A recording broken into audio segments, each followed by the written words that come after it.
ওকে, তাহলে আগের দিন হচ্ছে আমরা তোর বিভিন্ন পিচ গজ এদের ডেফিনেশনগুলো সব শিখে নিয়েছি, ঠিক আছে? হ্যাঁ,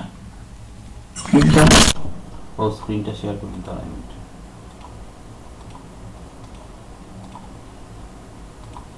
পিচ গজ এইগুলো মোটামুটি আমরা শিখে নিয়েছি, ঠিক আছে? আজকে আমরা এই যে পিচ গজ, ঠিক আছে, প্রত্যেকটা একটা রিবেটের সাথে একটা রিবেট হোলের সাথে একটা রিবেট হোলের মোটামুটি কতটা ডিস্টেন্স থাকতে পারে তার যে বেসিক ফর্মুলাগুলো সেইগুলো আজকে শিখব। এই জিনিসটা কিন্তু খুব ইম্পর্টেন্ট, এইগুলো থেকে শর্ট কোশ্চেন আসে এবং প্রত্যেক তোর মোটামুটি অনেক বছরই এসছে কোশ্চেন এখান থেকে, ঠিক আছে? তো এইখানটা কিন্তু একদম পুরো ঠোঁটস্থ মুখস্থ জলস্থ রাখতে হবে, ঠিক আছে? হেডিং দে, specification specification for the bolted অথবা riveted joints।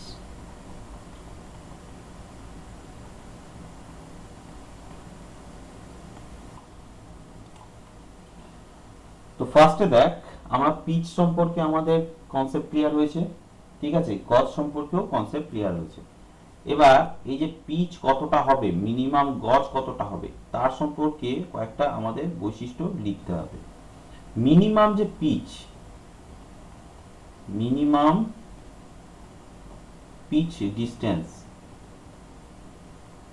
ঠিক আছে, সেইটা হচ্ছে মনে রাখবি 2.5 ইন্টু 5, যেখানে ফাইটার মানে হচ্ছে nominal dia, nominal dia of rivet or bolt, ঠিক আছে? এটা 1 নম্বর পয়েন্ট। মিনিমাম পিচ অর্থাৎ এই যে পিচের যে ডিস্টেন্সটা, এটা মিনিমাম কত হতে পারে, তার থেকে কম করলে কিন্তু হবে না। একটা যে রিভেটের হোলের যে ডায়ামিটার তার 2.5 গুণ হচ্ছে আমাকে মিনিমাম ডিস্টেন্সটা রাখতে হবে। এটা গেল 1 নম্বর।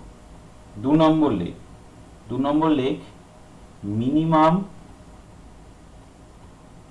Minimum end distance, not edge, আমি এন্ড ডিস্টেন্সের কথা বলছি। এন্ড ডিস্টেন্স মানে কোনটা?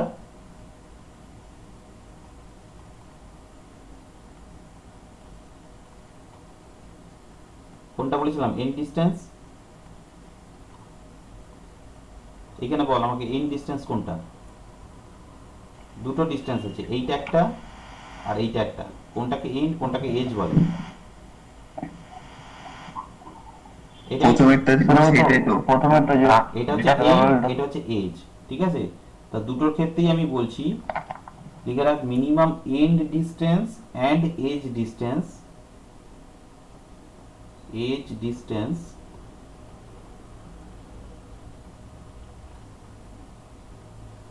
ব্র্যাকেটে লেখ to prevent, to prevent sharing,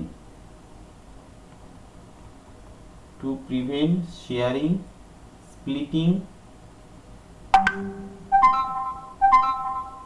sharing, splitting, bearing, bearing failure. আমি এই সব কটা ফেলিওর সম্পর্কে আমি পরে আমি ঠিক লিখে দেবো, ঠিক আছে? কোনটা কি ধরনের ফেলিওর সেটা আমি লিখিয়ে দেবো। অফ প্লেট, ঠিক আছে? আমাদের কোনো প্লেটের যে ফেলগুলো হয়, কোনো প্লেট যে ভেঙে যায় বেঁকে যায়, ঠিক আছে, এই সমস্ত জিনিসগুলো যাতে না হয় সেই জন্য এজ ডিস্টেন্স মিনিমাম কতটা রাখতে হয় সেই জিনিসটা আমি দেখব, ঠিক আছে? তো সেই জিনিসটার ভ্যালু কত হচ্ছে লিখে রাখ, এখানটা লেখ is equal to 1.5 into gross dia of rivet, gross dia of rivet। আর বোল্টের ক্ষেত্রে কি হবে?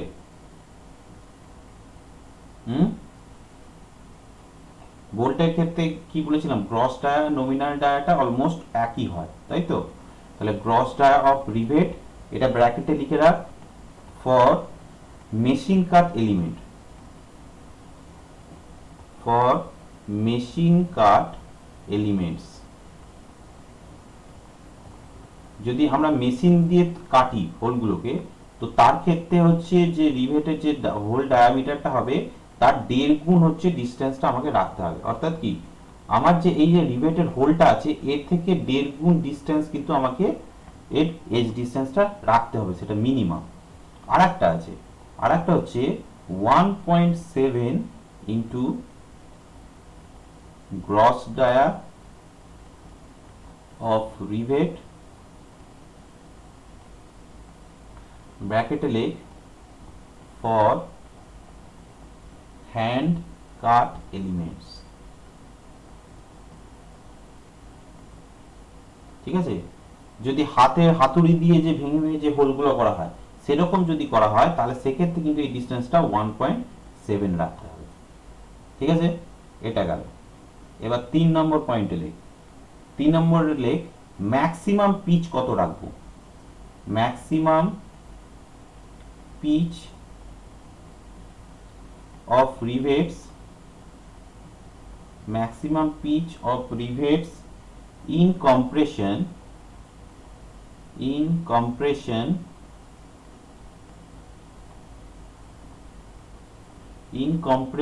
zone, compression zone মানে ব্যাপারটা আমি বলছি, is equal to লেখ 12t 12t or 200 mm, 12t or 200 mm whichever is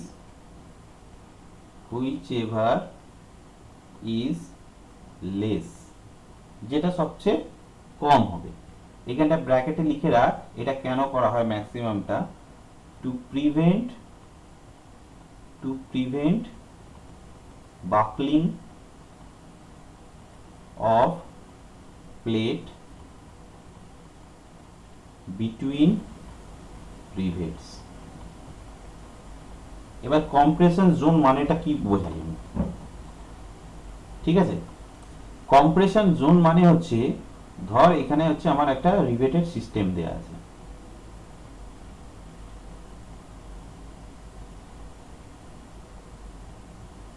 record on হয়েছে তো রে?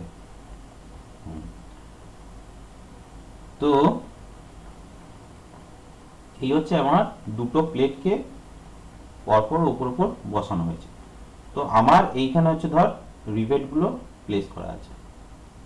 এবার কম্প্রেশন জোন মানেটা কি? কম্প্রেশন জোন মানে হচ্ছে যখন বোথ সাইড থেকে লোডটা কম্প্রেসিভ দেওয়া হবে। ঠিক আছে, তার মানে কি, এই প্লেটটা হচ্ছে এই দিকে যেতে চাইবে, এই প্লেটটা হচ্ছে এই দিকে যেতে চাইবে। ঠিক আছে, তো দুজনের মধ্যে একটা কম্প্রেসিভ ফোর্সের একটা বন্ডিং তৈরি হবে। তো এদের মধ্যে তখন ম্যাক্সিমাম যে ডিস্টেন্সটা তখন সেটাকে 12t অথবা 200 mm, যেটা লেস সেইটাকে আমার এখানে পুট করতে হবে। এটা হলো কম্প্রেশন জোনের ক্ষেত্রে। এটা হয়ে গেছে লেখা, নিচে নামবো।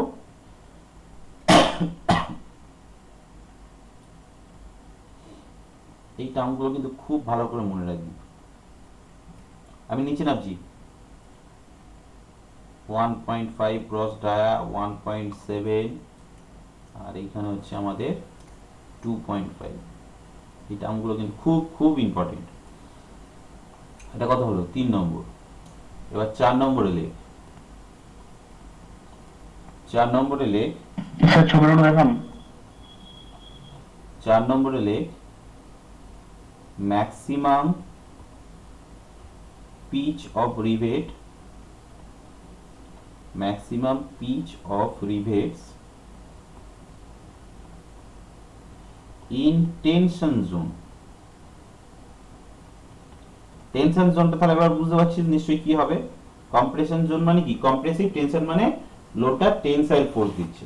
ঠিক আছে, তাহলে সেক্ষেত্রে কি হবে, টেনশন জোনে যদি হয় তাহলে সেক্ষেত্রে আমাদের কি হতে পারে, সেক্ষেত্রে হচ্ছে আমাদের এই ভ্যালুটা হবে 16t 16t or 200 mm whichever is less, whichever is less। ঠিক আছে, তার মানে 200 mm টা ম্যাক্সিমাম পিচ কিন্তু 200 mm আমাদের রাখতেই হবে, ঠিক আছে। এবার সেখানে আমাকে দেখতে হবে যে সেটা থিকনেস, টিটা মানে হচ্ছে থিকনেস অফ দ্য প্লেট। এখানে টিটার মানেটা হচ্ছে, ধর এই হচ্ছে তোর দুটো প্লেট আছে, সাপোজ ধর এইটা হচ্ছে দুটো প্লেট আছে, ঠিক আছে। এটা হচ্ছে ধর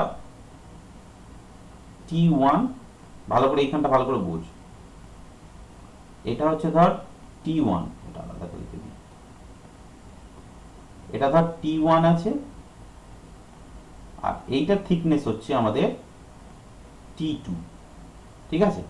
আমাদের এখানে T1 হচ্ছে গ্রেটার দেন T2, অর্থাৎ সবচেয়ে কম থিকনেস কার, কিরে, T2, তাই তো। তো এইখানে যে 16T দিচ্ছে, টিটা মানে হচ্ছে thickness of the smallest plate, ঠিক আছে। এটা একটু লিখে রাখ এখানটায়, এটা লিখে রাখ। টি মানে হচ্ছে থিকনেস অফ স্মল প্লেট, না স্মলেস্ট প্লেট, সবচেয়ে বেশি যেটা স্মলেস্ট প্লেট, যে প্লেটটার থিকনেস, ধর এটা হচ্ছে 10 mm এর আছে, একটা 8 mm এর আছে, তাহলে আমরা এখানে 16টি 20টি কোনটা ধরবো, ঠিক আছে। সেইটা কিন্তু আমাদের স্মলেস্ট প্লেটের যেটা থিকনেস আছে তার উপর বেস করে আমরা করব, ঠিক আছে। তো এই 16টি যেটা আছে এটা লিখে রাখ, two prevent to prevent to prevent separation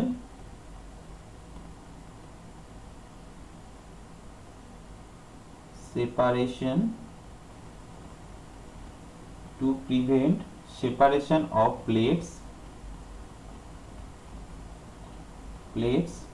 between rivets, ঠিক আছে। কম্প্রেশনটার ক্ষেত্রে কি দেখেছিলাম, to prevent buckling of plate between rivets. দেখ দুটো যখন হচ্ছে প্লেট যখন একে অপরের থেকে কাছাকাছি আসতে চায়, এইটাও এইদিকে ঢুকতে যাচ্ছে, এটাও এইদিকে ঢুকতে যাচ্ছে, তখন যদি এটা ধর উপরের প্লেট, এটা হচ্ছে নিচের প্লেট, তাহলে কি একটা জিনিস হচ্ছে স্পষ্ট বুঝতে পারছি, এই রিভেটগুলো তো ফিক্সড হয়ে আছে, তাহলে কি এই প্লেটটা কি করবে, এই জায়গাটাকে কোঁকড়ানোর চেষ্টা করবে, তাই তো। আবার এই দিকের যে প্লেটটা আছে সে আবার এই দিকটাকে কোঁকড়ানোর চেষ্টা করবে, তাই তো। ফলে কি হচ্ছে, এই জায়গাটা একটা বাকলিং এর ক্রিয়েট হবে। বাকলিং মানে হচ্ছে জিনিসটা বাঁকবে, প্লেটটা এখানে বাঁকতে শুরু করবে, ঠিক আছে। এই জিনিসটাকেই বলা হচ্ছে বাকলিং। কোনো জিনিসকে যদি দেখবি চাপ দিস, সেই জিনিসটা কিন্তু আস্তে আস্তে বাঁকতে থাকে, ঠিক আছে। সেই জিনিসটাকেই বলছে আমাদের বাকলিং, এরকম ভাবে বাঁকতে থাকে, এটাও এই দিক থেকে এই দিক থেকে। ফলে কি হবে, প্লেটটা হচ্ছে এই আছে, এরকম ভাবে ওপর দিকে উঠে যাবে, এখানটা একটা এরকম ভাবে উঠে গিয়ে একটা কি বলবো, একটা উঁচু একটা প্লেটের বাকলিং এর সৃষ্টি করবে, ঠিক আছে। হোয়ারাস টেনশন যখন হবে, টেনশন জোনের ক্ষেত্রে কি হচ্ছে জিনিসটা, টেনশন জোনের ক্ষেত্রে ধরো এই হচ্ছে আমার প্লেট আছে,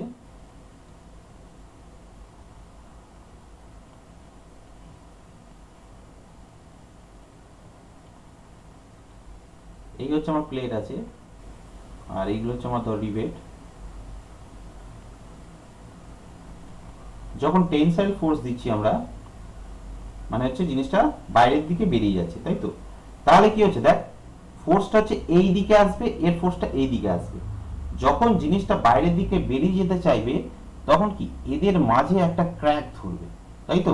জিনিসটা হচ্ছে সেপারেট হয়ে যেতে চাইবে, এখানে ক্র্যাক, এখানে একটা ক্র্যাক ধরবে, ক্র্যাক ধরে জিনিসটা দুদিকে সেপারেট হয়ে যেতে চাইবে। যদি জিনিসটা তো টান মারছে, কোনো জিনিসকে টান মারলে সেটা তো তার মাঝে একটা ক্র্যাক ধরে তারপর সেটা ফেটে যায়।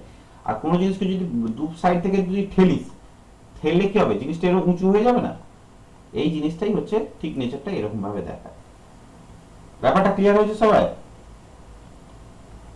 সবাই ক্লিয়ার হয়েছে কিরে? বেশ, এরপর হচ্ছে আমরা নেক্সট যেটা করব, নেক্সট পয়েন্টটা লিখ, এটা কত নম্বর পয়েন্ট হবে, নম্বর হবে? 5 5 5 5 তাহলে 5টা লিখ। if the rivets are staggered, if the rivets are staggered মানে কোনটা? ডায়মন্ড শেপের যেগুলো আছে, তাই তো? not in the same line, সেগুলোকে আমরা স্ট্যাগার্ড বলি। সেম লাইনে নেই, not in the same line. and gauge not greater than 75 mm, গজটা যদি 75 mm এর থেকে বেশি না হয়, মানে খুব কাছাকাছি আছে, ঠিক আছে? the above তাই তো? the above value are increased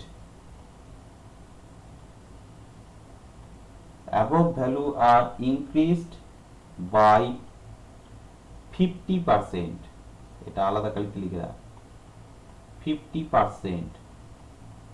অর্থাৎ কি, আমরা যে ম্যাক্সিমাম পিচের যে ভ্যালুগুলো পেয়েছিলাম, কত পেলাম? কম্প্রেশনের ক্ষেত্রে কত পেলাম বল? ম্যাক্সিমাম পিচ কম্প্রেশনের ক্ষেত্রে কত পেলাম? সেটা তো আপনার 12টি, 12টি আর 200 মিটার। হ্যাঁ 12টি আর 200 mm পেলাম, ঠিক আছে? তাহলে যদি এবার ওটা ছিল আমাদের নরমাল পিচিং যদি হয়, এবার যদি স্ট্যাগার পিচ থাকে বা স্ট্যাগার যদি থাকে, তাহলে সেক্ষেত্রে কিন্তু এই যে ম্যাক্সিমাম যে ডিসটেন্সটা পিচের, সেইটা কত হবে? সেইটা তখন হয়ে যাবে, এটা চেঞ্জ হয়ে যে, তাহলে কম্প্রেশন জোনের ক্ষেত্রে কত হবে?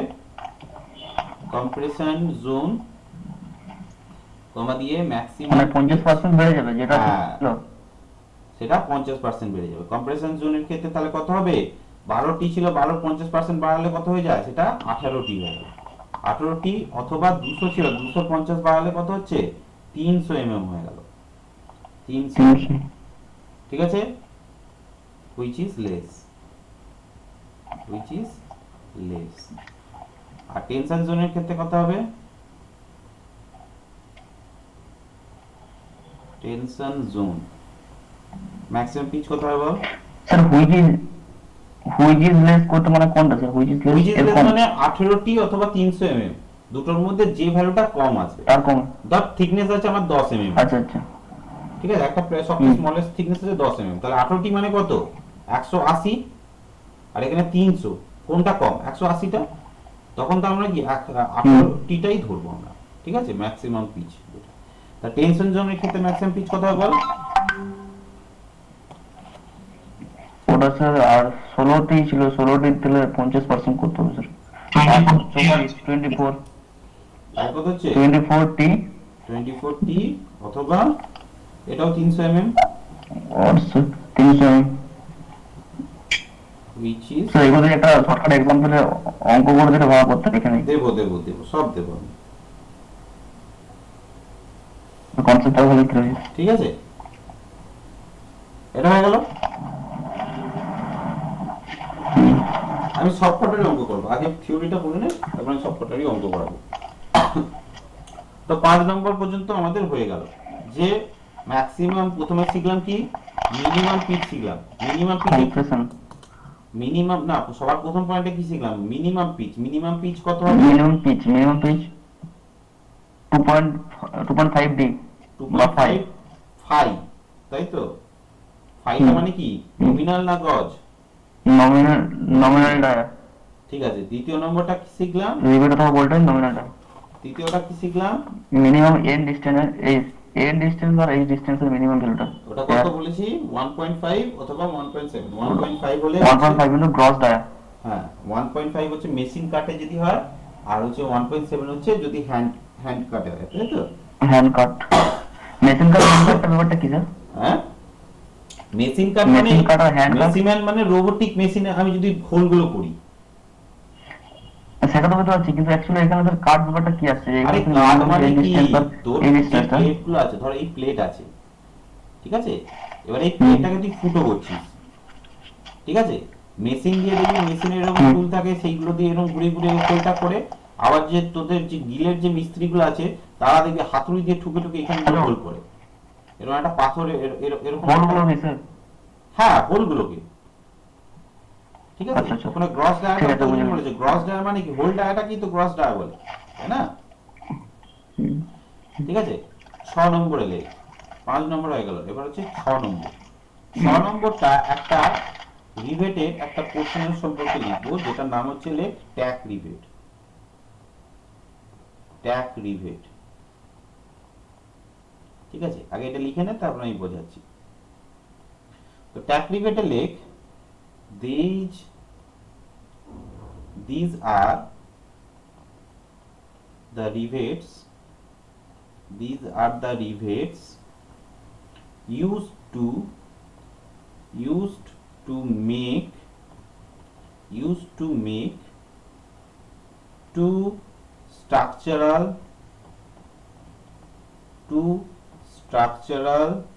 components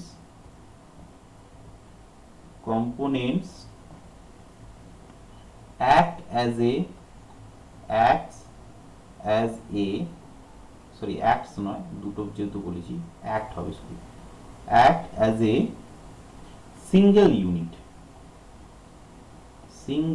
unit ফুল স্টপ দে, তারপর লেখ they do not take any structural load। এটা খুব ইন্টারেস্টিং জিনিস, ট্যাক রিভেট, any structural load, ঠিক আছে। এবার এই জিনিসটা কি, সেই জিনিসটা আমি ভালো করে বোঝাই, ঠিক আছে, যে ট্যাক রিভেটটা অ্যাকচুয়ালি জিনিসটা কোনটা। ট্যাক রিভেট হচ্ছে, ধর আমি একটা বেসিক একটা ড্রয়িং আঁকছি, সেটা থেকে তোরা সামনে থেকে জিনিসটা বুঝতে পারবি না, যখন আমি সাইড ভিউটা আঁকবো তখন ব্যাপারটা পুরো ক্লিয়ার হবে তোদের কাছে। আমার একটু আঁকা বাঁকা হচ্ছে, তোরা কিন্তু একটু সোজা করে আনবি।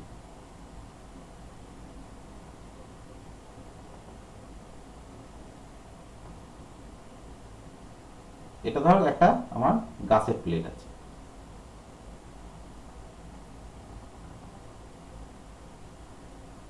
ঠিক আছে, গাছের প্লেটের মধ্যে ধর সাপোজ এরকম রিভেট লাগানো আছে, গাছের প্লেটে এইভাবে কন্টিনিউ আছে, ঠিক আছে। তো প্লেটের সাথে এইগুলো কন্টিনিউ করার পর আমি দেখছি আরো এই দিকে আমার এরকম কয়েকটা রিভেট লাগানো আছে, ঠিক আছে। তো এই জিনিসটার যদি আমি ক্রস সেকশন ভিউটা যদি দেখি ভালো করে, এইটা ভালো করে বুঝ, ক্রস সেকশন যদি ভিউটা বুঝি তাহলে জিনিসটা কিরকম ভাবে আছে দেখ, মানে এইটা হচ্ছে ধর আমার গাছের প্লেটটা, সাইড থেকে দেখছি আমি, এই হচ্ছে আমার গাছের প্লেটটা আছে, এই গাছের প্লেটের সাথে দুটো প্লেট, ধর আমি আলাদা কালি দিয়ে দিচ্ছি, এরকম ভাবে দুটো প্লেট এরকম ভাবে কানেক্টেড হয়ে আছে,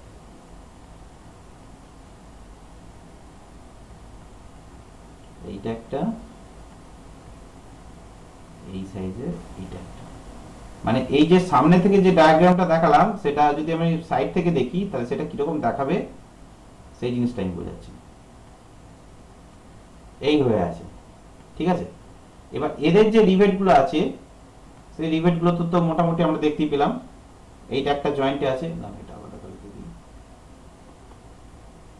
এটা ধর এটা একটা আলাদা কালিতে দিই, এইটা একটা ধর জয়েন্টে আছে,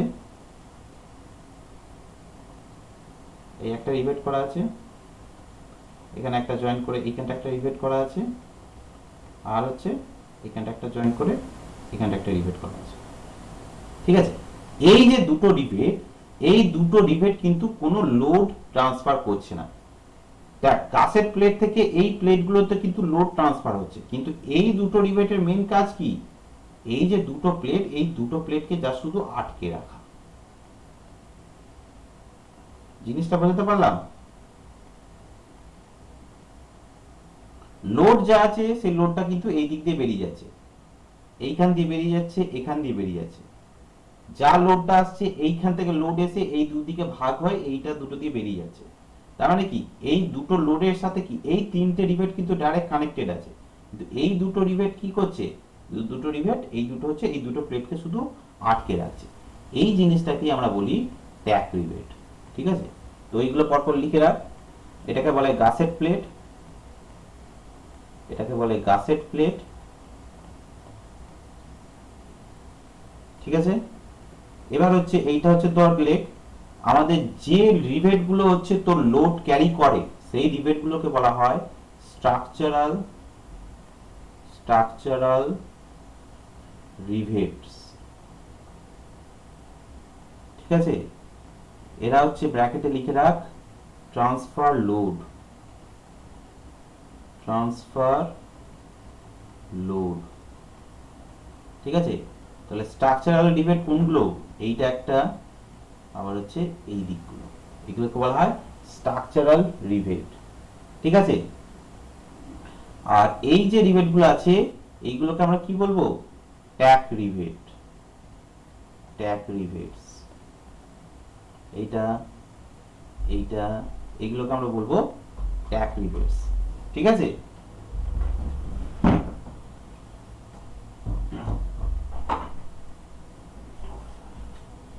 এইগুলোকে বলবো ট্যাক রিভেটস। ঠিক আছে, এবার তাহলে হচ্ছে দেখ এইখানে যে ট্যাক রিভেট গুলো দেয়া আছে এর কি কি পারপাস আমি বললাম, যে এখানে যে অনলি পারপাস হচ্ছে they do not take any load. এইখানটা জাস্ট লিখে রাখ, এটা লিখে রাখ, এটা এখানটাও লিখে রাখ। কোথায় লিখবি, এখানে লিখে দে, এইখানটা বেশি সময় বেশি জায়গা নেবে, এটাকে এখানটা লিখে রাখ। ট্যাক রিভেটস only purpose to make them act as single unit,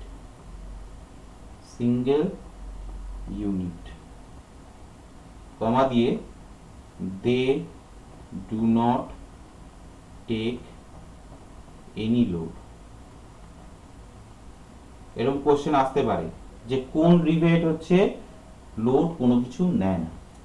ঠিক আছে, এবার হচ্ছে একটা জিনিস মনে রাখতে হবে যে এদের যে ম্যাক্সিমাম যে ডিসটেন্স, এটা কি, এটা হচ্ছে আমাদের পিচ ডিসটেন্স। এখন তোরা প্রশ্ন করবি যে এইটাকে আমরা পিচ ডিসটেন্স কেন বলছি, এবার তোরা আমাকে অ্যান্সার বলতো এইটাকে আমি পিচ ডিসটেন্স বলছি। এটা কেন পিচ ডিসটেন্স বলছি, এটা তো ভার্টিক্যালি দেখাচ্ছি, কিন্তু এটাকে আমি পিচ ডিসটেন্স কেন বলছি, কে বলতে পারবি?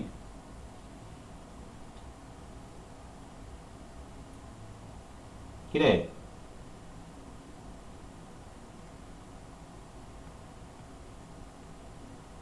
কে বলতে পারবি? সবাই আছিস তো? আমিলা, হ্যাঁ স্যার আছে। হ্যাঁ স্যার আছে। বল কেন এটা এটাকে কেন পিচ ডিসটেন্স বলছি, কেন আছি স্যার। এটাকে কেন পিচ ডিসটেন্স বলছি বল? কারণ কি বলেছিলাম, পিচ ডিসটেন্সে একটা কথা আমি উল্লেখ করেছিলাম যে অ্যালং দা লোড যে ডিসটেন্সটা হবে সেটা হচ্ছে পিচ ডিসটেন্স আমি বলেছিলাম, নিশ্চয়ই মনে আছে। আর ক্রস সেকশন ওয়াইজ হচ্ছে তো পারপেন্ডিকুলার টু দা লোড যেটা হবে সেটা হচ্ছে গজ ডিসটেন্স বলেছিলাম।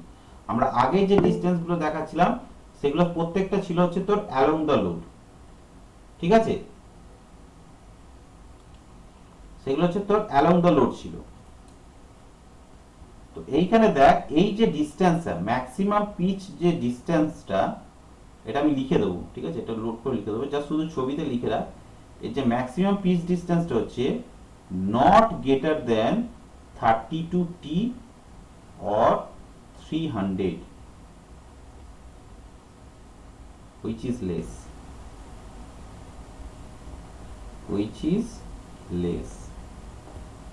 ঠিক আছে, এইটা কিন্তু সবসময় মনে রাখতে হবে। আচ্ছা, এইখানে এইটা হচ্ছে টু প্লেটস, এটা লিখে রাখ টু প্লেটস, সামনে থেকে দেখলে বুঝতে পারবি না, পিছন থেকে দেখলে বুঝতে পারবি যে এটা দুটো প্লেট আছে, ঠিক আছে। তাহলে এইখানটা ডান দিকটা একটা নোট করে লিখে রাখ যে maximum pitch of tack rivets in plate, প্লেটেতে কত 32T or 300 mm which is less,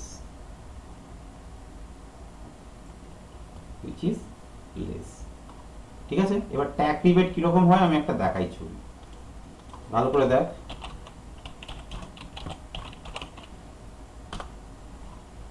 ট্যাক রিবেটস কিরকম টাইপের দেখতে হয় একটু দেখ।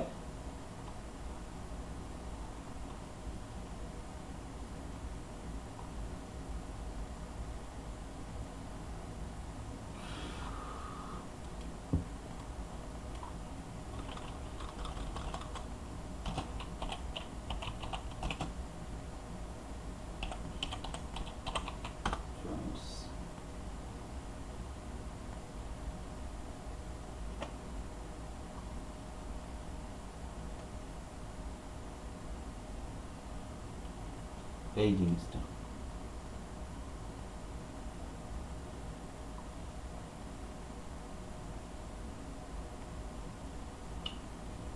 একটা এক্সাম্পলও পাওয়া যায় না। যাক ছেড়ে দে, যাক এমনি ম্যাটারটা বোঝা গেছে তো? স্যার বল স্যার বল। বলছিলাম স্যার ট্যাগ রিবেট না দিলে কি হবে আর দিলে কি হবে একটু বিষয়টা ট্যাগ বুঝিয়ে দিন। রিবেটটা কেন দেয়া হয়? ট্যাগ রিবেট হচ্ছে ধর দুটো প্লেটকে সামনাসামনি দুদিক দিয়ে ধরে লোডটাকে নিচে টানাচ্ছি। একটা ধর এই গাছের প্লেটটা দিয়ে মেন লোডটা আসবে, এই মানে গাছের প্লেটটা লোডটা নেবে, আমার লোডটা হচ্ছে এই দুটো প্লেট দিয়ে আমরা যাচ্ছি। ধর এখানটা একটা জিনিস আমি ঝুলিয়ে রেখেছি, এখানটা ধর একটা জিনিস আমি ঝুলিয়ে রেখেছি, এই দুটো প্লেট দিয়ে লোডটাকে নিয়ে গিয়ে এই গাছের প্লেটে জিনিসটা আটকাবে, ঠিক আছে। আমি ধর একটা দিক দিয়ে করলে আমার ধর এটা বেঁকে যেতে পারে, আমি সেই জন্য দুদিক দিয়ে দিয়ে জিনিসটাকে কিরকম বলবো, জিনিসটাকে ধর তোরা একটা ডাম্বেল তুলছিস, ঠিক আছে, সাপোজ ধর একটা ডাম্বেল তুলছিস, যখন জিম করিস এক হাতে একটা ডাম্বেল তোলা যতটা কঠিন সেটা যদি দু হাতে তুলিস জিনিসটা অনেকটা সহজ মনে হয় না? সহজ মনে হয় তো, যে একটা ডাম্বেলকে যখন এই ডাম্বেল বা হচ্ছে কোনো ভারী জিনিসকে যখন তুলি আমরা এক হাতে তোলা থেকে দু হাতে আমরা ইজিলি তুলতে পারি, ঠিক আছে। দু হাতে তোলার পর সেই লোডটা কোথায় যায়, আমার হচ্ছে এই বডিতে আসে, বডি থেকে তারপর লোডটা বিভিন্ন জায়গায় ট্রান্সফার হয়। সেরকমই আমার লোডটা যদি একটা সাইড দিয়ে নেওয়া হতো তাহলে বডিটা একদিকে ঝুলে যেত। যখন লোডটা বেশি থাকে তখন দুদিক দিয়ে নেওয়ার ফলে কি হচ্ছে, লোডটা ডিস্ট্রিবিউট হয়ে লোডের যে সিজিটা সেটা হচ্ছে সেন্টারেই থাকছে, ফলে জিনিসটা স্ট্রেট থাকে। ব্যাপারটা বুঝতে পেরেছি? জিনিসটাকে তোর নিজের হাতের সাথে কম্পারিজন কর, তাহলে বুঝতে পারবি। আচ্ছা না দিলে ওই জায়গাটা কি বেন্ড হয়ে যেত? হ্যাঁ, না দিলে কি হতো, জিনিসটার উপর এইটা হচ্ছে এইদিকে ঝুলে আসতো, এইটা হচ্ছে ওইদিকে উঠে যেত, তাহলে কি সবচেয়ে বেশি লোডটা কার উপর পড়তো? এই রিবেট গুলোর উপর পড়তো, তাই না? রিবেট গুলো ভেঙে যাওয়ার চান্সটা সবচেয়ে বেশি হতো। এইটা যখন আমি পড়াবো দেখবি ডাবল কভার বার জয়েন্ট, সিঙ্গেল কভার বার জয়েন্ট, এই ধরনের জয়েন্টই সবচেয়ে বেশি ইউজ করা হয়, ঠিক আছে। কেন ইউজ করা হয়? শেয়ারের ক্ষেত্রে যখন হচ্ছে একটা সিঙ্গেল রিবেট, এই একটা প্লেট, একটা মানে একটা গাছের প্লেট একটা নরমাল প্লেট যেটা আছে, দুজনে থাকলে তাদের মধ্যে যে শেয়ার স্ট্রেসের যে ভ্যালুটা আসে, যদি বোথ সাইড করে দিই সেই জিনিসটা হাফ হয়ে যায়, ঠিক আছে। ওই জন্য যখনই এরকম জয়েন করা হয় তখন হচ্ছে দুদিক থেকে দুটো প্লেট দিয়ে মাঝখানটাকে জয়েন করা হয়। তোদের ব্রিজের যে কোনো জিনিসগুলো দেখবি সব বোথ সাইড করে করা হয়, ঠিক আছে, লোডগুলোকে ডিস্ট্রিবিউট করে দেয়, ঠিক আছে। এবার আচ্ছা আমি বলছিলাম রিবেট কোন জিনিসটা ভালো নিতে পারে? হ্যাঁ কি বল? স্যার রিবেট কোন জিনিসটা ভালো নিতে পারে, টেনসাইল বা কোনো শেয়ার? আমি আসবো, ফেলিওর আমি আসবো, সবকটাই আসবো। তোদের মনে যে প্রশ্নটা আসছে যে তাহলে আমি রিবেট কোড কোথায় আমরা মেনলি ইউজ করবো, আমি সেগুলো সব আসবো, ঠিক আছে। আস্তে আস্তে সব জিনিসগুলো আসবো। আমাদের দেখ ইঞ্জিনিয়ারদের তো সবার কি আগে আমাকে প্রবলেমটা খুঁজতে হবে, তাই তো, যে আমার কি কি প্রবলেম হতে পারে। একটা জিনিস আমি হঠাৎ করে বানিয়ে দিলাম, বানিয়ে দিলে ব্যাস আমি হয়ে গেল তা তো নয়। আমাকে আগে জিনিসটা মাথায় রাখতে হবে যে এই জিনিসটা ম্যাক্সিমাম প্রবলেমটা কি হতে পারে এবং সেই প্রবলেমের সলিউশনটা কি হতে পারে, সেই বেসিসেই তো আমরা ডিজাইনগুলো করি। ঠিক আছে, সেই জিনিসটা আমাকে আগে বুঝতে হবে। এবার দেখ, আমি এই যে ট্যাগ রিবেট যেটা বলছি, ঠিক আছে, সেই ট্যাগ রিবেটটা যদি আমরা টি সেকশন বা অ্যাঙ্গেল সেকশন কিছু একটা নিতাম। টি সেকশন বা অ্যাঙ্গেল সেকশন বলতে কিরকম বোঝাচ্ছি, ধর এইটা হচ্ছে আমার মেইন প্লেট, ঠিক আছে, এটা ধর আমার আছে মেইন প্লেট। এবার এই প্লেটের সাথে কোন একটা অ্যাঙ্গেল সেকশন বা টি সেকশন আমি ইউজ করছি। ক্রস সেকশনটা আমি এরকম দেখাচ্ছি, তারপর আমি পুরোটা দেখাচ্ছি। ঠিক আছে, ধর এটা হচ্ছে অ্যাঙ্গেল সেকশন আছে। জিনিসটা এইখান থেকে বুঝতে পারবি না, 3D ভিউটা দেখালেই তোরা বুঝতে পারবি। এইখানে যে একটা এক্সাম্পল আমি দেখাচ্ছিলাম, দেখ ছবিতে হয়ে গেল। স্যার বলছিলাম যে সিটের হাইয়েস্ট থিকনেস কত যায়? হুম, সিটের হাইয়েস্ট থিকনেস, এই প্লেটগুলোর না সিটের কথা বলছিলাম স্যার। শীট বলতে সিট আর প্লেটের মধ্যে ডিফারেন্টটা কোথায়, মানে কত সাইজ অফ দি সিট হয় আর প্লেট হয়? দেখ, শীট হচ্ছে একদম পাতলা, তাই তো, শীট যেটা বলছি হ্যাঁ। একদম পাতলা পেপারের মতো হয়, ঠিক আছে, থিন প্লেট।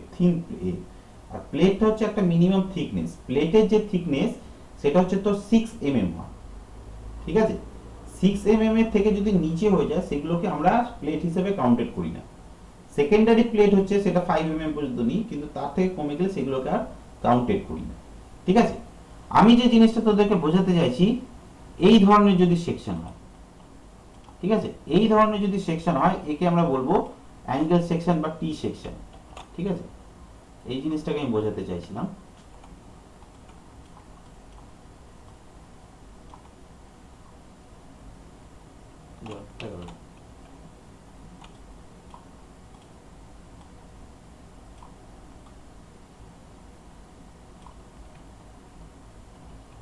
এই যে সেকশনটা করেছে,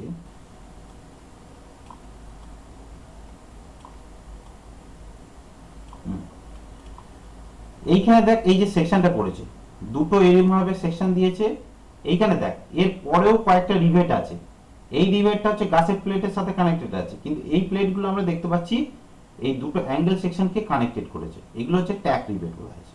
ঠিক আছে, তো এই ধরনের যদি অ্যাঙ্গেল সেকশনের রিভেট হয়, তাহলে তাদের মধ্যে যে ডিসটেন্সটা, এদের মধ্যে যে ডিসটেন্সটা, এইটা ম্যাক্সিমাম আমরা কত রাখতে পারি সেইটা হচ্ছে আমরা জানবো। দুটোর ক্ষেত্রে, একটা হচ্ছে টেনশন, একটা হচ্ছে কম্প্রেশন। এই যে ডিসটেন্সটা, এই ডিসটেন্সটাকে হচ্ছে আমাদের ম্যাক্সিমাম পিচ। ঠিক আছে, ম্যাক্সিমাম পিচ, ঠিক আছে, সেই ভ্যালুটা হচ্ছে আমরা দেখব। দুটো কন্ডিশনের ক্ষেত্রে দেখব, একটা হচ্ছে টেনশন, একটা হচ্ছে কম্প্রেশন। ঠিক আছে, তো এখানে 7 নম্বরে আমরা দেব, এখানটা 7 নম্বর লেখ maximum pitch, maximum pitch of tack rivet, maximum pitch of tack rivets for tension member, for tension member, কমা দিয়ে, টেনশন মেম্বার কমা দিয়ে না, দেখ when, for tension member when, তারপর কমা দে, when T section, when T section, তারপর হচ্ছে angles or channel section, or channel sections are used, এদের যে maximum ভ্যালুটা সেটা হবে 100 mm। অর্থাৎ যদি এই ধরনের সেকশন থাকে, তার ক্ষেত্রে এই যে ভ্যালুটা সেটা ম্যাক্সিমাম 1 মিটার পর্যন্ত গ্যাপে গ্যাপে আমরা এই রিভেটগুলো বসাতে পারি। ম্যাক্সিমামটা কিন্তু বলছি, নট মিনিমাম। ঠিক আছে, ম্যাক্সিমামটা বলছি কিন্তু মিনিমামটা না। Sir 100 mm 1000 mm? 1000 mm, 100 mm বলছি না আমি, 1000 mm বলছি। ঠিক আছে, এটা বোঝা গেছে? এটা আমাদের 1000 mm রাখতে হবে যদি টেনশন সেকশন হয়। আর এইটাই যদি কম্প্রেসিভ সেকশন হয় তাহলে সেক্ষেত্রে হচ্ছে আমরা লিখব, এটাই যদি কম্প্রেসিভ সেকশন হয় 8 নম্বরে যে ম্যাক্সিমাম পিচ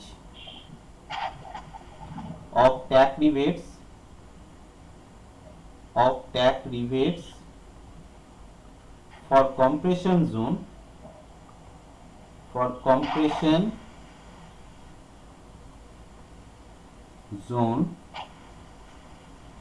বা compression zone নয়, compression member লে for compression member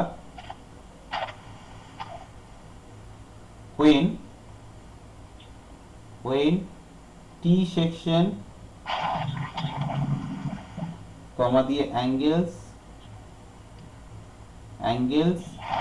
or channel sections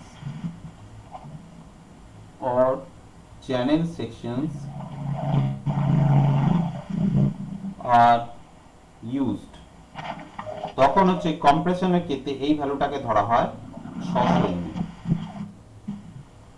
যখন কম্প্রেশন করব তখন এর যে ভ্যালুটা সেটাকে আমরা ধরবো 600 mm। ঠিক আছে,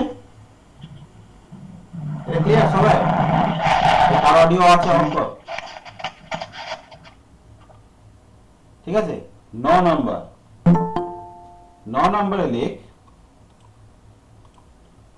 নম্বরে লেখ আমাদের যে রিভেটের যে ডায়াটা, গ্রস ডায়ার সাথে নমিনাল ডায়ার তফাৎটা কতটা হয়, খুব খুব ইম্পর্টেন্ট। ঠিক আছে, গ্রস ডায়ার এটা কিন্তু রিভেটের ক্ষেত্রে সুযোগ প্রযোজ্য। অফ রিভেটস, গ্রস ডায়ার অফ রিভেটস, এটা লিখে রাখ, নমিনাল ডায়ার প্লাস 1.5 mm, খুব important, 1.5 mm for nominal dia phi. Nominal dia মানে হচ্ছে ফাই, তাই তো? নমিনাল ডায়া যখন less than equals to 25 mm হয়। ঠিক আছে, অর্থাৎ কি বলছি, এই ধর আমরা রিভেটটাকে এখানে প্লেস করব, ধর আমরা এই জায়গাটা, এই হোলটার মধ্যে রিভেটটাকে আমরা প্লেস করব, তাই তো? তাহলে এই যে হোলটা, ধর রিভেটটাকে আমি এইভাবে এখানে প্লেস করছি, তাহলে এই যে পুরো বড় যে ডায়াটা, হোলটার যে ডায়াটা, এটাকে আমরা বলি গ্রস ডায়া, তাই তো? এটাকে আমরা ডি দিয়ে ডিনোট করি, তাই তো? গ্রস ডায়া মানে হচ্ছে রিভেটস, মানে এটা হচ্ছে ডি, আর এইটাকে আমরা ডিনোট করি ফাই দিয়ে, যেটা হচ্ছে আমাদের নমিনাল ডায়া। ঠিক আছে, তাহলে এই যে নমিনাল ডায়া গ্রস ডায়ার মধ্যে ডিফারেন্সটা কোথায়? মানে হচ্ছে এই নমিনাল ডায়ার মাঝে এই পুরো দিকটা, বোথ সাইড থেকে 1.5 mm, মানে হচ্ছে এইদিকে 75 mm, এই সরি 0.75 mm, আর এইদিকেও 0.75 mm গ্যাপটা থাকবে। ঠিক আছে, আর হচ্ছে নমিনাল ডায়া ব্র্যাকেটে 5 plus 2 mm for 5 greater than 25 mm। ঠিক আছে, যদি 25 mm এর এইটার সাইজ যদি 25 mm বেশি হয়, তাহলে সেক্ষেত্রে এই ডায়ামিটারের গ্যাপটা সেটা হচ্ছে 2 mm রাখবো। এই যে পুরো জিনিসটা আমি বললাম, এইটা কিন্তু ওয়ার্কিং স্ট্রেস মেথডে, ওল্ড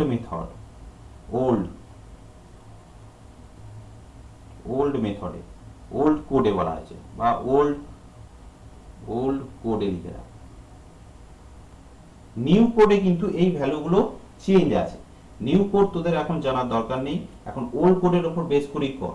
যখন হচ্ছে আমি যখন রিভাইজ করে শর্ট কোশ্চেন করাবো তখন নিউ কোডটা বলবো, কারণ নিউ কোডে অনেক জটিল জিনিস আছে। ঠিক আছে, সেগুলো এখন মাথার মধ্যে ঢোকালে সব কনফিউজ হয়ে যায়। যেটা তোদের কোশ্চেন আসলে এইটাই আসবে, পুরনো বেসিসের উপরই কোশ্চেন আসবে। ঠিক আছে, এখানে আমরা একটা ছোট্ট করে নোট লিখে রাখবো। এখানে আমরা ছোট্ট করে একটা নোট লিখে রাখবো। নোটটা লেখ যে when rivet is hammered, rivet is hammered, যখন হ্যামার দিয়ে তোর করা হয়, diameter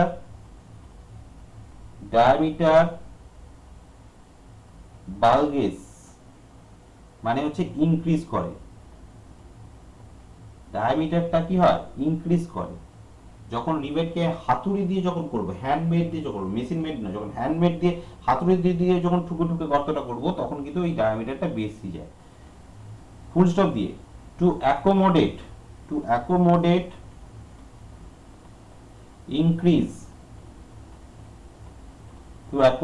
increase dia of rivet 1.5 mm is added।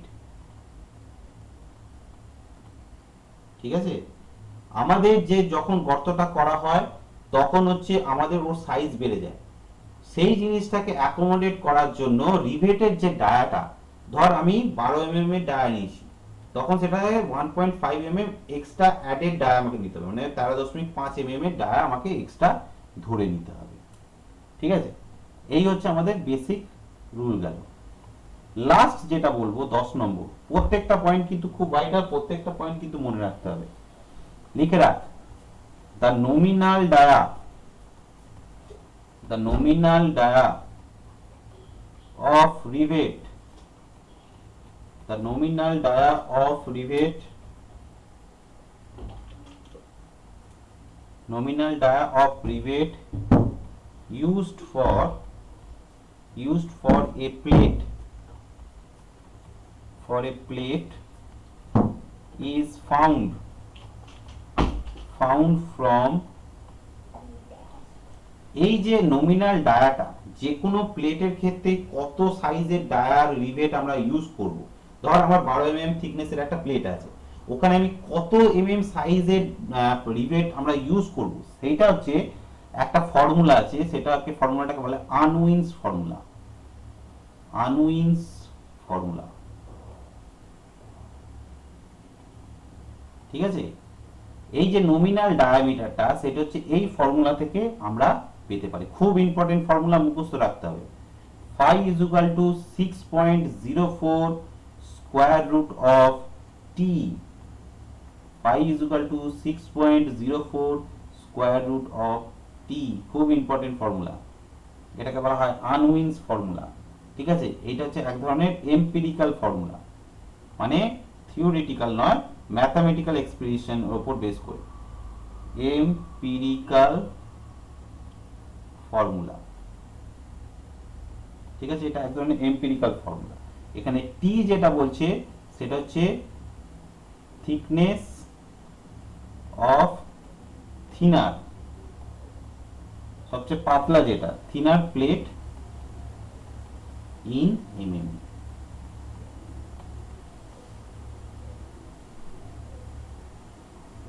Clear?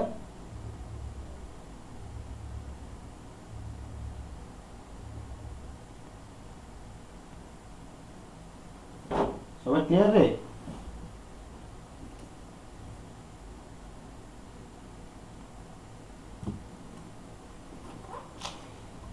Clear হলে আমাকে বলবি। হয়ে গেছে তো এইখান থেকে কি ধরনের কোশ্চেন আসে সেটা আমরা একটু দেখি। দাঁড়া,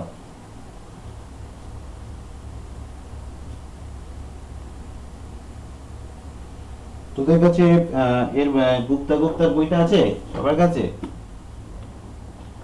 আমি আর এতে দেখাচ্ছি না, গুপ্তার বইটা সবাই পাশে আছে কি সবাই? হ্যাঁ স্যার আচ্ছা আচ্ছা গুপ্তার 393 পেজটা খোল।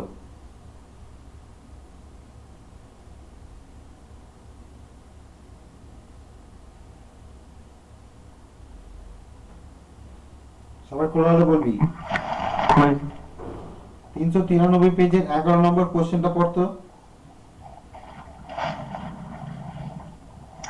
The difference between gross diameter and nominal diameter for the rivet up to 25 mm diameter is বল কি অ্যান্সার হবে?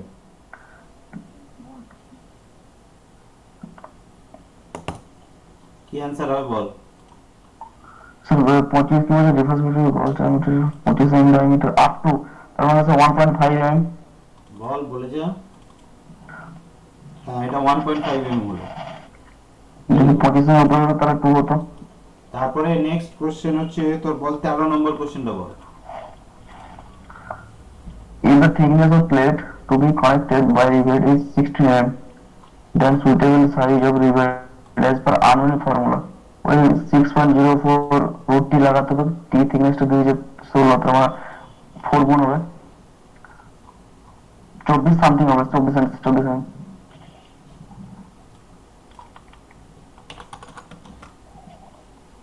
দাঁড়া আমি খুলছি। 24 mm आंसर হবে। আচ্ছা সবাই দেখতে পাচ্ছিস? সবার কাছে ভিজিবল রে? হ্যাঁ স্যার। দেখ 11 নম্বর কোশ্চেনটা কি বলেছে?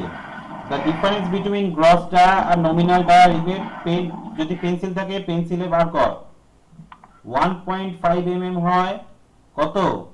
যদি ফাই এর ভ্যালুটা হচ্ছে less than equals to 25 mm হয় তাহলে হচ্ছে আমরা 1.5 করব। আর এইটাই যদি ফাই এর ভ্যালুটা গ্রেটার দ্যান 25 mm হয় তখন এই ভ্যালুটা আমরা কত করব? 2 করব। এটাই আমরা শিখলাম। এটা দিয়ে একটা ম্যাথও আছে। হুম এটা দিয়ে ম্যাথটা কমপ্লিট এখানে কনসেপ্টটা ক্লিয়ার করবেন যে এটা দিয়ে ম্যাথ পড়ে একটা সেটাই তো বললাম।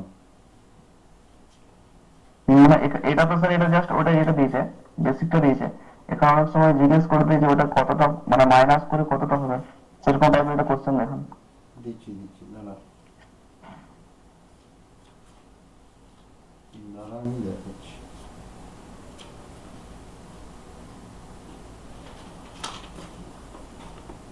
আচ্ছা দাঁড়া আগে এক একটা করে কোশ্চেন সলভ করি তারপর আমি বলছি, ঠিক আছে? এগুলো এখন বলা দরকার নেই। এই কোশ্চেনটা বল, as compare to field rivet soft rivets আর। এই কোশ্চেনটা কি অ্যান্সার হবে বল, কে বলতে পারবি?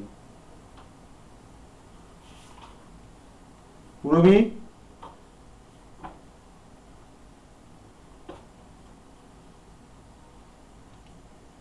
পুরবি এটা কি অ্যান্সার হবে বল? স্যার ফিল্ড রিভেটটা দাঁড়া আমি যাকে কোশ্চেন জিজ্ঞেস করছি সে অ্যান্সার দিই। পুরবি আছিস? হ্যাঁ স্যার। বল ফিল্ড রিভেট সবচেয়ে ভালো না সফট রিভেট ভালো?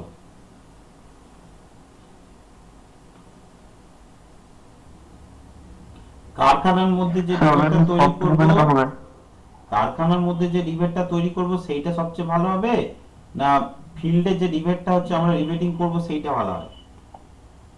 প্রথম দিন ক্লাস আমি কি বলেছিলাম যে ফিল্ড রিভেটের থেকে সফট রিভেট হচ্ছে সবসময় ভালো, তাই তো? তাহলে ফিল্ড রিভেট হচ্ছে এই সফট রিভেট হচ্ছে সবসময় স্ট্রঙ্গার হবে, তাই তো? এগুলো ক্লাসগুলো ভালো করে রিভাইজ করো। এর পরের প্রশ্নটা দেখ, ইফ দা থিকনেস স্যার এক সেকেন্ড বল স্যার বল এখানে এটা দিয়েছে মানে এটা আবার যদি মানে প্রথমে সফট রিভেট থাকতো তারপরে ফিল্ড রিভেট থাকতো তাহলে তো উইকার হতো। অবশ্যই। এইখানে কনফিউজটা করে কোশ্চেনে if the thickness of plate to be connected by rivet কত বলেছে? 16 mm। প্লেটের থিকনেস বলেছে 16 mm। Then suitable size of rivet Unwin's formula. এটা চটপট বার করে আমাকে বল কত হবে? 24.04। এখানে আনউইন্স ফর্মুলাটা কি পড়লাম? Pi is equal to 6.04 square root of T, তাই তো?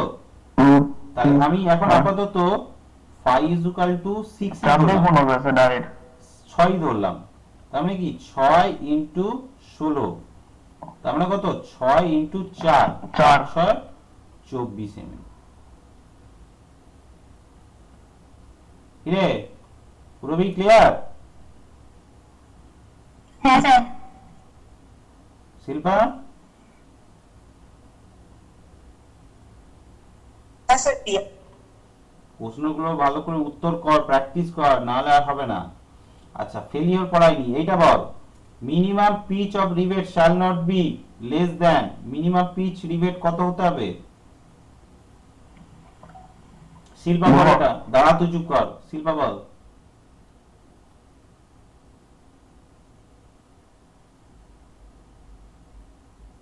আমিলা বল কি হবে এটা? Sir 1.5D। এই খাতায় নোটটা লিখ, স্যার 2.5। খাতায় নোটটা ঠিকঠাক করে লিখছিস তো? স্যার এই দুটোর মধ্যে বারবার ভুলি যায়, 2.5 আর 1.5 এর মধ্যে। ঠিক করে নোটগুলো লিখবি, ঠিক আছে? এরপরেরটা হচ্ছে, দাঁড়া, এইটা বল।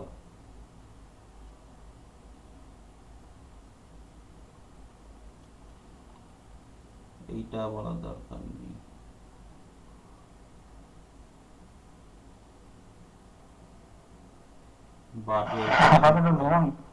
বাটুয়েল এগুলো এখনো করাইনি, ঠিক আছে? এগুলো 27টা তো করাইছেন। এগুলো বাকিগুলো এখনো পর্যন্ত কত? 27? হ্যাঁ 27টা করাইছেন তো, আজকে করানো একটু। কই দেখি 27 কি কোশ্চেন ছিল। হ্যাঁ 27টা বল, কি হবে বল।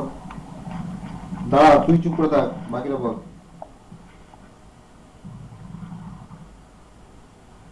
হিমাংশু বল।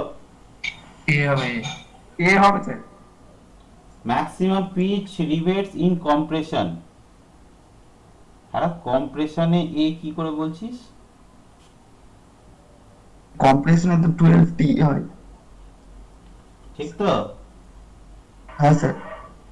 ঠিকই তো আছে। আর টেনশনে? এখানে 16T 60T। তাহলে কম্প্রেশনে হলো 12T, টেনশনে হলো হচ্ছে 16T। 32Tটা কোথায়? 32Tটা কোথায় লিখেছিলাম? Tack rivets sir.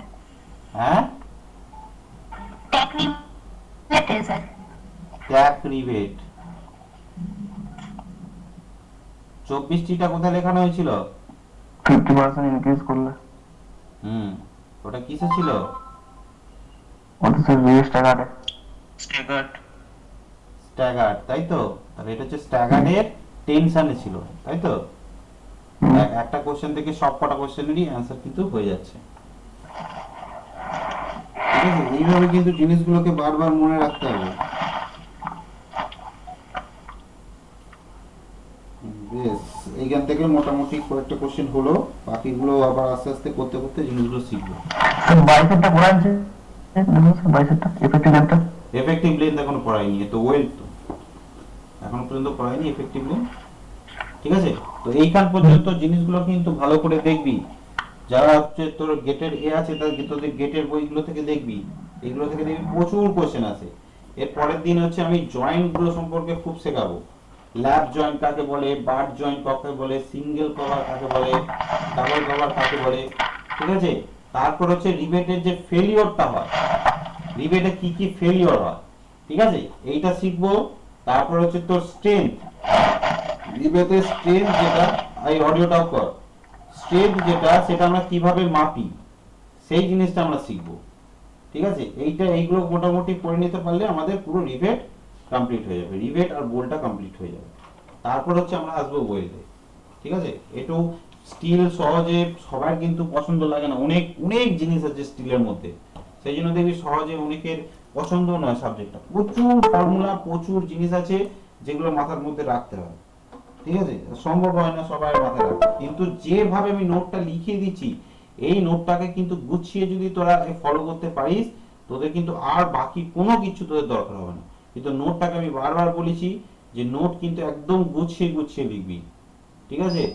নোটের মধ্যে কিন্তু সব কিছু যেন গোছানো থাকে, নোটের বাইরে যেন কোনো কিছুই না যায়, ঠিক আছে?